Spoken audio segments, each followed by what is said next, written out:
4. Miss Arundel writes a letter. It was Friday. The relations had left. They left on the Wednesday as originally planned. One and all, they had offered to stay on. One and all they had been steadfastly refused. Miss Arundel explained that she preferred to be quite quiet. During the 2 days that had elapsed since their departure, Emily Arundel had been alarmingly meditative. Often she did not hear what Minnie Lawson said to her. She would stare at her and curtly order her to begin all over again. "It's the shock, poor dear," said Miss Lawson. And she added with the kind of gloomy relish in disaster which brightens so many otherwise drab lives, "I dare say she'll never be quite herself again."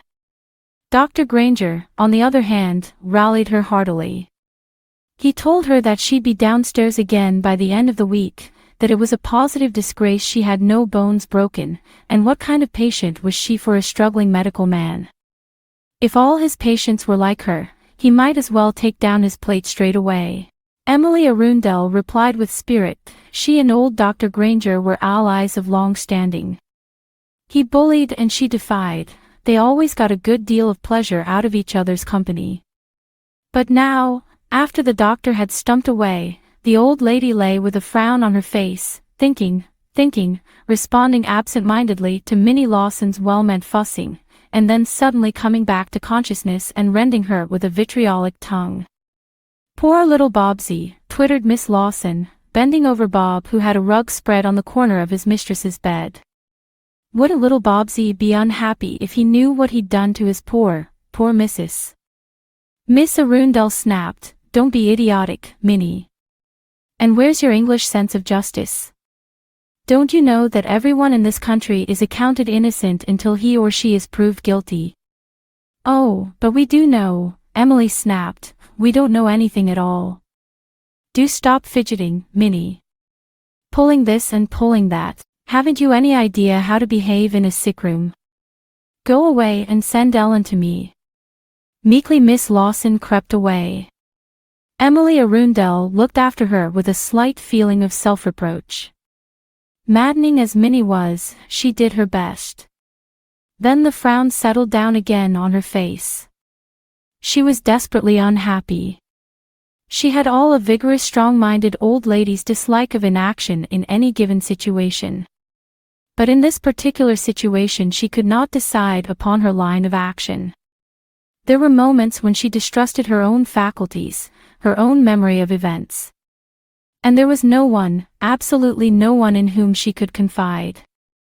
Half an hour later, when Miss Lawson tiptoed creakingly into the room, carrying a cup of beef tea, and then paused irresolute at the view of her employer lying with closed eyes, Emily Arundel suddenly spoke 2 words with such force and decision that Miss Lawson nearly dropped the cup. "Mary Fox," said Miss Arundel. "A box, dear?" said Miss Lawson.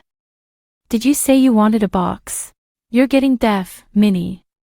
"I didn't say anything about a box. I said Mary Fox. The woman I met at Cheltenham last year. She was the sister of one of the canons of Exeter Cathedral. Give me that cup. You've spilt it into the saucer. And don't tiptoe when you come into a room. You don't know how irritating it is. Now go downstairs and get me the London telephone book. Can I find the number for you, dear?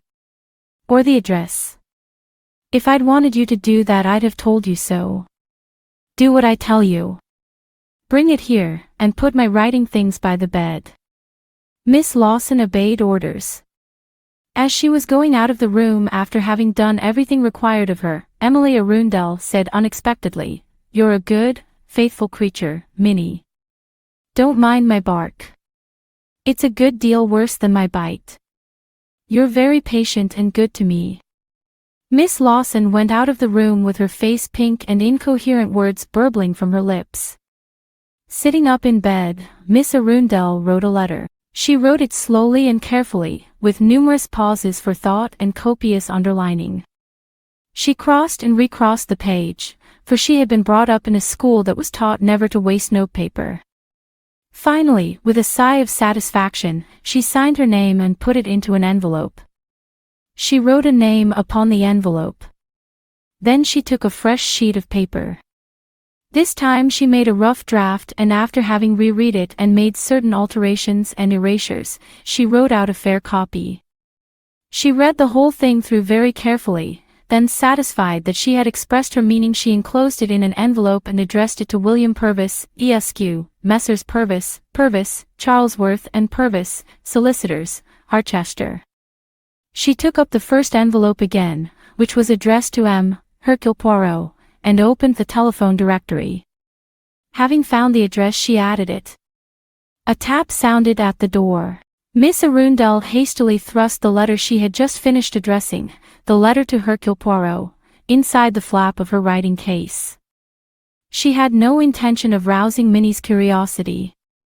Minnie was a great deal too inquisitive. She called, "Come in," and lay back on her pillows with a sigh of relief. She had taken steps to deal with the situation.